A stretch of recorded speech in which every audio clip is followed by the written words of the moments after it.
भगवान गौतम बुद्ध के काल में एक राजा था अजातशत्रु। एक बार अजातशत्रु अनेक मुश्किलों से घिर गया और वह उनसे बाहर निकलने का रास्ता नहीं खोज पा रहा था। इसी दौरान उसकी भेंट एक तांत्रिक से हुई। राजा ने तांत्रिक को चिंता का कारण बताया। तांत्रिक ने राजा को मुसीबतों से मुक्ति के लिए पशु बलि देने का उपाय बताया। इसके लिए एक बड़ा अनुष्ठान किया गया और बलि के लिए एक भैंसे को बांधकर मैदान में खड़ा कर दिया गया। संयोगवश उस समय महात्मा बुद्ध राजा अजातशत्रु के नगर पहुंचे। बुद्ध ने देखा कि एक मूक पशु की गर्दन पर मौत की तलवार लटक रही है तो उनका मन करुणा से भर आया। वह राजा के पास पहुंचे। बुद्ध ने एक तिनका राजा को देकर कहा कि राजन, मुझे इसे तोड़कर दिखाएं। राजा ने तिनके के 2 टुकड़े करके गौतम बुद्ध को दे दिए। बुद्ध ने टूटे तिनके फिर से राजा को देकर कहा कि अब इन दोनों टुकड़ों को जोड़कर दिखाएं।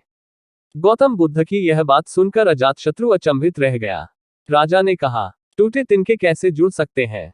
राजा का उत्तर सुनकर बुद्ध ने कहा कि राजन, जिस तरह यह तिनका तोड़ा जा सकता है लेकिन जोड़ा नहीं जा सकता, उसी तरह मूक पशु को मारने के बाद आप उसे जिंदा नहीं कर सकते।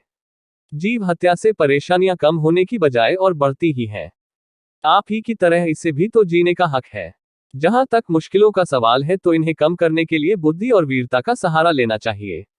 असहाय प्राणियों की बलि मत दीजिए। बुद्ध की बात सुनकर राजा अजातशत्रु शर्मिंदा हो गया।